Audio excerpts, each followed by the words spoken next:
A gente volta a conversar com a prefeita de Fortaleza, Luiziane Lins, agora mostrando um vídeo de 1991. A gente resgatou aí um pouco do passado da prefeita, no tempo em que ela era militante do movimento estudantil da Universidade de Fortaleza e na época, aliás, na Universidade Federal do Ceará, e na época era contra a indicação do novo reitor da universidade. Confira. Havia sido chamada para garantir a tranquilidade fora do prédio da reitoria. Na concha acústica, uma ruidosa manifestação dos estudantes ficou em frente à mesa oficial. Com meia hora de atraso, a solenidade foi transferida para o salão nobre da reitoria e não durou mais que 10 minutos. Os estudantes, gritando palavras de ordem, conseguiram invadir o salão nobre e o tumulto começou. Uma chuva de ovos foi lançada contra o reitor. O senhor não se sente constrangido em tomar posse com esse ambiente? De maneira nenhuma. Pelo contrário, isso serve como estímulo para a luta que nós vamos empreender na universidade. Como é que o senhor pretende apaziguar agora o ânimo dentro da universidade? Essa aí não representa a maioria, isso aí representa a minoria. Muitos estudantes tentaram quebrar as portas laterais do salão nobre. O novo reitor teve dificuldades em sair do local. Até areia foi jogada durante o trajeto. O reitor, ao deixar a sede da reitoria pelo portão lateral, parte para o corpo a corpo com o estudante, mas é contido por 2 assessores. Em seguida, Antônio Albuquerque consegue sair em disparada num Bugre amarelo. Nós avaliamos o seguinte, que excesso é o que está havendo hoje aqui na Universidade Federal do Ceará e no país como um todo, né, onde se tem um processo democrático e hoje o governo federal vem com intervenção na universidade. Nós estudantes vamos fazer uma posição sem trégua. Agora é importante deixar claro que as lideranças hoje que estão na frente dessa comissão hoje que dirige o DCE pensam em cada atitude que fazem e não querem ir para o confronto pessoal com o professor Antônio Albuquerque. E sim, nós queremos nos contrapor à política que hoje esse professor vai implementar, não só como interventor, mas como mandatário do governo Collor para a universidade.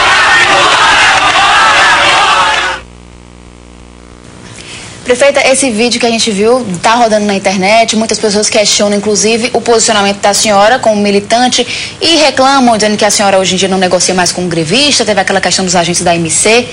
Como é que mudou o posicionamento ou o que é que se pode tirar de lição desse vídeo da mudança de 1991 para agora 2012? O que eu acho mais importante para mim, que foi resgatar, já mostrei para o meu filho, resgatar que a gente não caiu de paraquedas na política. Isso faz 21 anos atrás e nós mantemos a mesma coerência. Porque uma coisa é você ver o Brasil de uma época de Collor de Mello, uma das administrações mais corruptas que houve nesse país. E outra coisa é você viver um Brasil pós-Lula, onde nós temos as liberdades democráticas muito mais consolidadas. E se você vê ali de forma muito clara, eu não participei de nenhum momento do piquete violento que aconteceu. Aliás, a gente passou até 1h da manhã do dia anterior, eu me lembro perfeitamente dessas imagens, onde existia um pequeno grupo que defendia uma ação violenta, jogar ovo, etc. e tal. E nós, a grande maioria das entidades presentes, dos centros acadêmicos, tomamos a decisão que seria um protesto pacífico. Tanto é que você me vê que eu estou completamente tranquila, porque eu estava fazendo o que a maioria tinha deliberado, que era o quê? Apenas nos posicionar na onde estava tendo a posse, que era na concha acústica, levantar as faixas e fazer um processo pacífico. E a maioria dos que tinham sido derrotados na noite anterior fizeram, a contragosto da decisão da maioria, esse tipo de intervenção menor. Dos companheiros achavam que tinham que fazer isso mesmo. Só que eu estava completamente longe desse processo de jogar ovo, de jogar a terra. Eu nunca concordei com métodos violentos, porque eu tenho uma máxima que diz o seguinte: quando a gente tem maioria, a gente é capaz de derrubar qualquer governo sem mover nenhum tipo de atitude violenta. Nem jogar um ovo. Eu acho isso uma coisa, sabe o que, Wellington? Quando você não tem força social, aí você quer chamar a atenção de qualquer jeito. Nesse caso específico que a senhora fala, quando não se tem maioria, se quer chamar a atenção de todo jeito, assim tem feito as lideranças dos sindicatos, dos servidores públicos? O que eu acho é que nós estamos tendo uma grande crise de representatividade dos sindicatos hoje, infelizmente, dos que eu me relaciono, a boa parte dos que eu me relaciono. Sabe por quê? Porque eu acho que está no meio aí misturado, principalmente esse ano de 2012, muitos interesses eleitoreiros. Gente que é candidata, não diz para as pessoas que é candidata, ou a vereadora, ou seja lá o que a prefeita, prefeito, ou seja lá o que for, e acaba usando os servidores para se promover. Então isso tem emperrado o diálogo, porque você negocia uma coisa com a liderança, quando ela chega lá, ela diz outra coisa para a base, coisa que eu nunca fiz. Então eu me sinto totalmente à vontade, porque eu vim disso. Quer dizer, 21 anos atrás eu estava defendendo a mesma coerência, lutei contra o Brasil de Collor de Mello, lutei para eleger o Lula. Quer dizer, hoje eu estou no mesmo lugar, defendendo a mesma coisa. E queria só aproveitar esse momento para dizer o seguinte: eu sou favorável ao direito de greve. Muitos companheiros nossos tombaram para que o Brasil tivesse essa liberdade democrática do direito de greve. Vim disso aí exatamente por isso. Quer dizer, minha coerência está toda preservada quando eu digo: greve não é brincadeira. Exatamente por isso a gente sabia o quanto era doído, não só no movimento estudantil, depois no movimento sindical. E eu sempre ponderei que a greve era o último instrumento de negociação quando os patrões não queriam mais negociar. E hoje eu acho que banalizaram o instrumento de greve, aí o pessoal entra em greve para negociar. Isso não existe. E principalmente no caso específico da MC, que eu tenho o maior respeito pelos agentes da MC, mas aquela ocupação indevida, violenta, onde tiraram os servidores da própria MC com spray de pimenta, que foi o que aconteceu. Pegaram várias viaturas e colocaram cola, tipo cola Super Bonner, todas as ignições, furaram todos os pneus da viatura. E a minha pergunta: o que foi que aconteceu? Ali tinha uma coisa concreta, de qualquer maneira, para o movimento. Tinha uma intervenção, Collor tinha nomeado um reitor que não tinha legitimidade, e foi o terceiro da lista de indicação. Quer dizer, aí, do nada, você tem uma ocupação inadequada. Então, eu acho que está faltando. E sobre os agentes em si, é uma coisa que nós estamos avaliando. Eu não tenho problema em reavaliar as demissões, mas é bom que a população saiba que esses servidores, os 9 servidores, né, que entraram no processo administrativo de demissão, eles sequer tinham completado um mês de serviço. Não é porque estava em estágio probatório, não é isso não. Você sabe que há 7 anos eu convivo perfeitamente com o ambiente democrático de greve. Numa tranquilidade, eu não tive nenhum problema de não aceitar ou de polícia atrás, nada. Quer dizer, foi 7 anos convivendo com esse ambiente democrático. Então não foi por causa disso. Quem está dizendo isso está usando novamente de má fé, fazendo acusações pessoais a mim, essa coisa toda. O que aconteceu ali é porque houve uma coisa completamente desmedida. Aí me diga, o funcionário foi convocado no concurso em dezembro. Ele começou a trabalhar em janeiro. Antes dele terminar o primeiro mês de trabalho, sem sequer ter recebido o primeiro salário, ele entra num movimento de afrontamento, não é a minha, a sociedade. Aí a minha pergunta: será que esse cidadão está preparado para assumir o serviço público? Porque isso eu tenho responsabilidade. Quer dizer, você não trabalhou nem um mês e você vai para ações radicalizadas de greve sem explicação.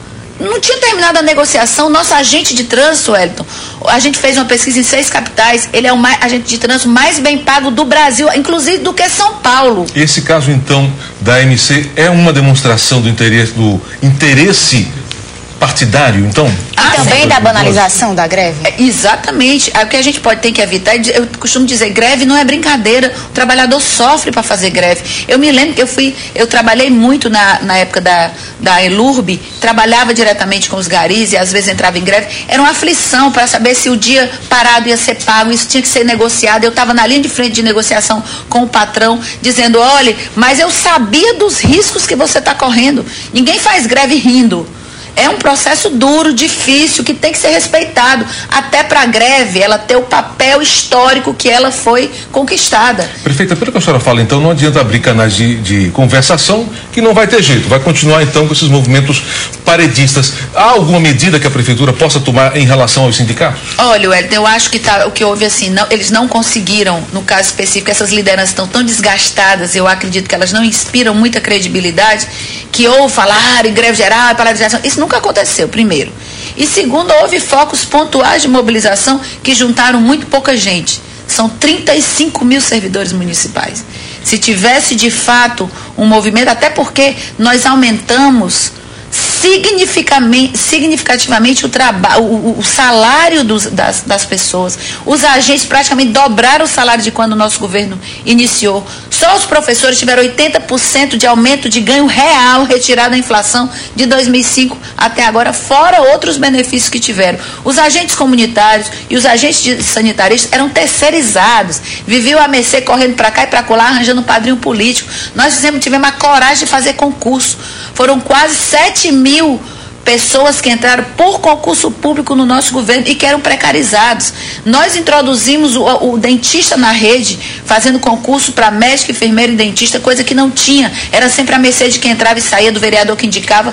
Acabamos com isso. Então, é necessário que tenha um sindicato que medir, reconheça as conquistas, reconheça o que foi feito até agora para os servidores. Quando eu entrei, os servidores não tinham nenhuma data, porque eu fui servidora pública municipal durante 10 anos, não tinha sequer uma data para receber o salário. Variava de acordo com o humor do governo. Do primeiro dia que eu assumi, nós estabelecemos um calendário de pagamento dos servidores que eu posso dizer, nesses 7 anos, nós nunca falhamos. Até antecipamos quando foi necessário, porque ele tinha um carnaval, ou tinha Páscoa e tudo, que o servidor queria viajar. A gente até tentou em vários momentos antecipar, mas jamais deixar de pagar no dia previsto. Agora, prefeita, se existe uma minoria que quer greve, se ficou banalizado, falta o que para que não haja? É a participação dessa maioria que a senhora disse que está sendo beneficiada? É que normalmente o que não se envolve diretamente na greve, porque às vezes não tem uma liderança de fato que possa promover um diálogo sério, de chegar a negociar, olha, aqui até aqui, nós podemos ir até aqui,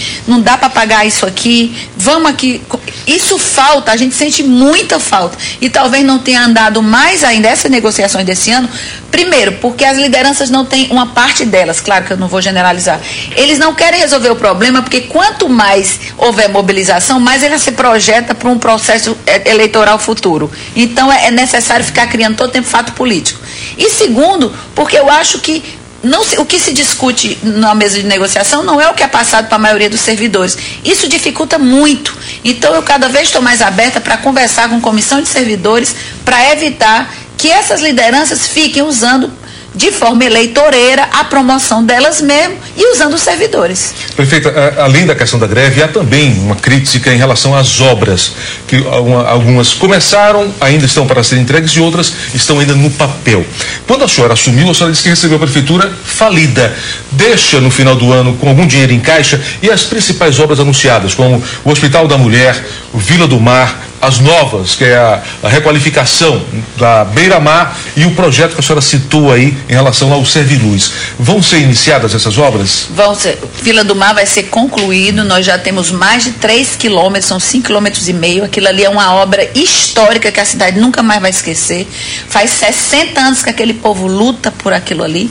E não é apenas dar casa para o povo e tirar o povo e fazer a especulação imobiliária natural. Foi um processo de entregar para uma comunidade valiosa, de mais de 300 mil pessoas, que é a comunidade do Pirambu, um espaço de lazer, de esporte, um espaço de vida. Aquilo ali virou espaço de vida. Essa vai ser entregue no seu mandato ainda? Vai ser entregue, a presidenta Dilma visitou já o primeiro trecho que está concluído, que não é só a intervenção em si. Você tem contenção, você tem aumento de área de praia, você tem construção de barracas para acabar com aquilo que era muito degradado, você tem ali ciclovia, você tem ali uma ilha de esportes a cada determinado período com alguns metros, espaçamento, tem ilha de esporte, as pessoas estão se apropriando, tem auditório, tem aquele Mirante Rosa dos Ventos, que é a coisa mais linda. Isso é apenas um, que custou, Wellington, 185,5 milhões de reais. Eu quase morro para poder conquistar. E tem dinheiro para concluir?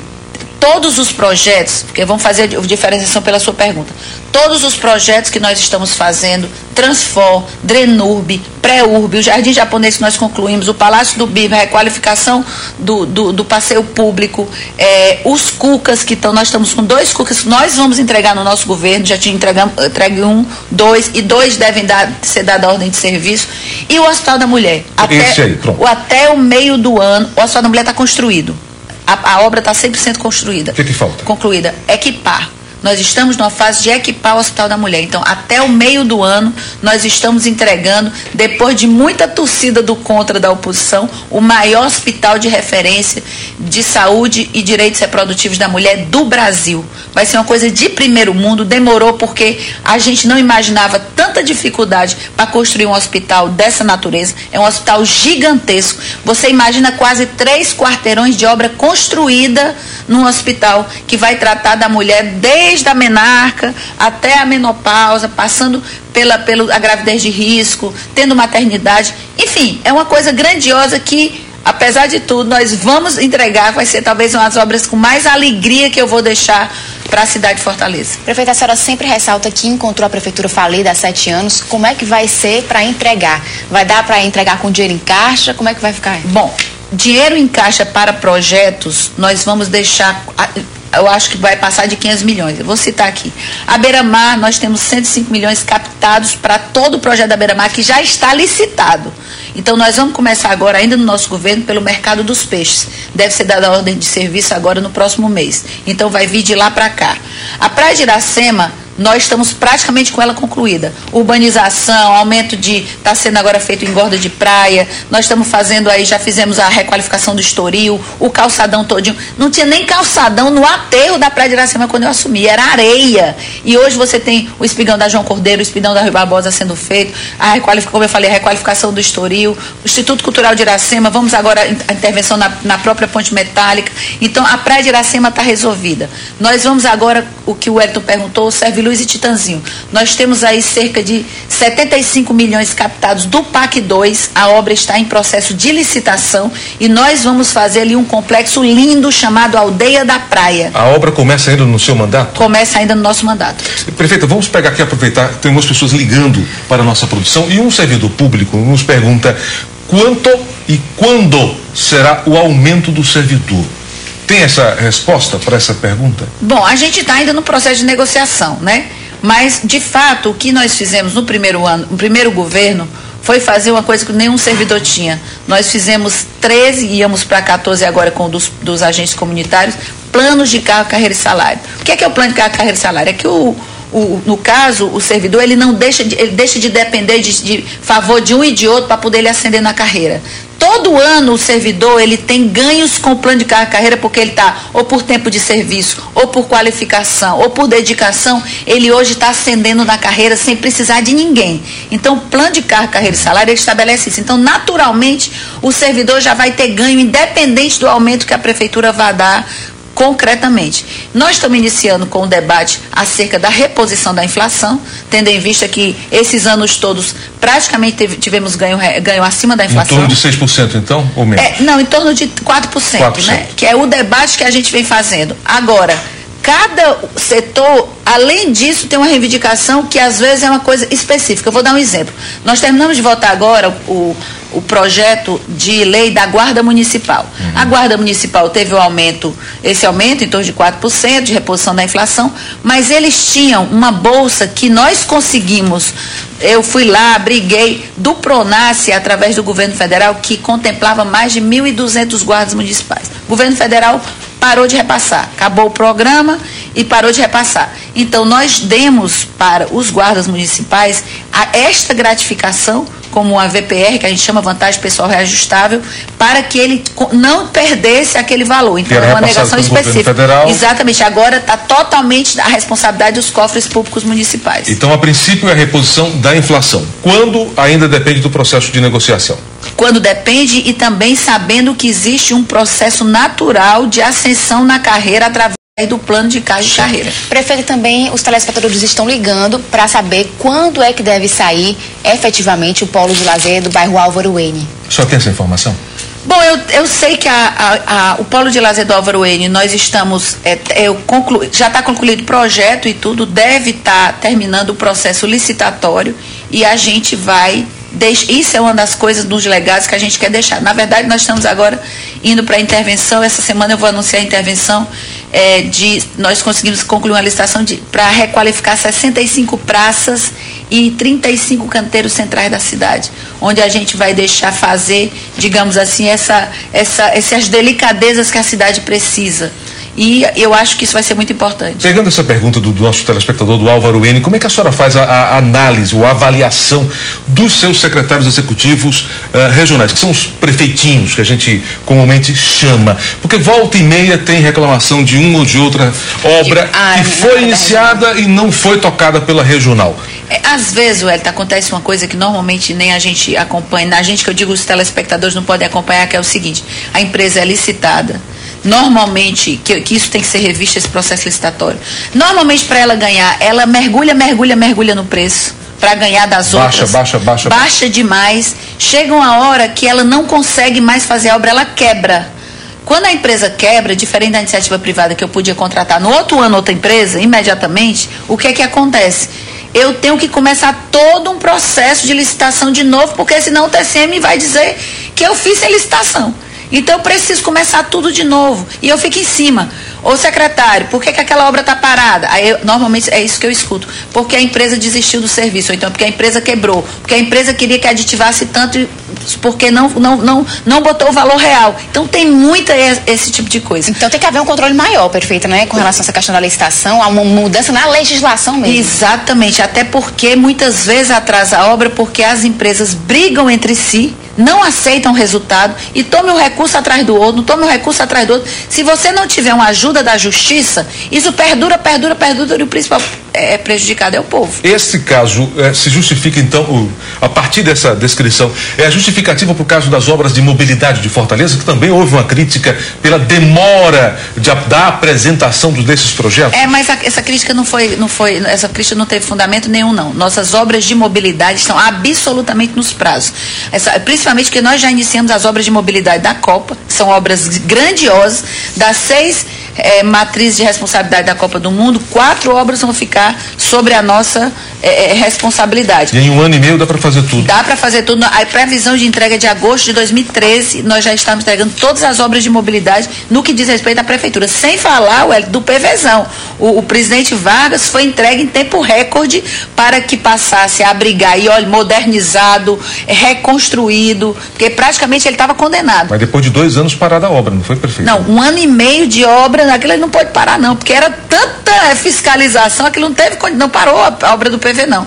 Foi 1 ano e meio para a obra sair. Mas houve uma interdição, passados 2 anos, depois a obra iniciou. Mas não porque a obra estava pronta. Isso. Os 2 anos é porque tinha havido laudo, aí você faz um projeto técnico, você faz um projeto de modernização, vai para a licitação, depois você tem que resolver a briga na licitação. Quer dizer, foi 2 anos ele interditado até começar a obra. Quando a obra começou, a obra durou 1 ano e 6 meses. E foi uma obra que hoje eu acho que todo o Fortaleza está feliz de ter um estádio com a qualidade do presidente Vargas. Ok, prefeita, muito obrigado por sua atenção. Eu que agradeço. Podemos ficar tranquilos que as obras iniciadas findam ainda esse mandato e as prometidas saem ainda do papel. Saem do papel e mais do que isso, prometidas não, elas no processo do governo elas surgiram. As obras que foram prometidas, primeiro o governo era políticas sociais, houve um aumento significativo no programa de saúde da família, que saímos de 15% para 49% a cobertura em Fortaleza. Isso fez com que nós reduzimos, não é pouca coisa, 60% da mortalidade infantil na nossa cidade desde 2005, reduzimos 50% da mortalidade materna, que são dados invisíveis, mas são fundamentais, desde 2005. Nós temos um salto na educação também significativo. Então, assim, isso era o projeto do primeiro governo, melhorar a vida das pessoas e preparar as bases para as grandes obras que agora nós estamos entregando. Você está vendo que Fortaleza está um canteiro de obra. É Transfor, é Pré-Urb, é Drenurb. Até de andar, às vezes, na cidade. A gente aproveita aqui, viu, Palmeira, para pedir desculpa ao telespectador pela quantidade de intervenção que está sendo feita. Mas foi o tempo de buscar o dinheiro, licitar, ajeitar, e agora as grandes obras são a realidade. E esperar terminar, né? E esperar que elas terminem, certamente. Vamos correr para isso. Perfeita, muito obrigado mais uma vez, um ótimo dia, excelente semana. Eu agradeço, tudo de bom para vocês e para vocês todos que estão nos assistindo. Muito obrigada pela participação, prefeito. Um ótimo dia para a senhora.